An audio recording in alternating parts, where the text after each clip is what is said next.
Добре дошли на нашия годишен концерт. От мое име и от името на децата благодаря, че приехте поканата да бъдем в този ден заедно, за да покажем в нашия малък концерт крайния резултат от работата в групата за овладяване на български народни хора.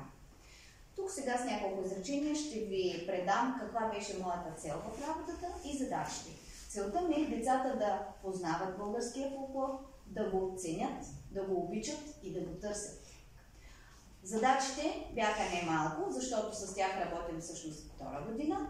Разбира се, отчитаме наличието на пандемия, но въпреки всичко тази пандемия не ни попречи да завършим учебната година с научени хора, такива каквито си бях планирала в моите задачи. Няколко са хората, с които запознах децата. Но тук искам да ви кажа следното. Когато се учат български народни хора, винаги трябва да се има предвид различния ритъм на много от хората. За да се научи на хорон да се танцува правилно, трябва да се танцува на музика.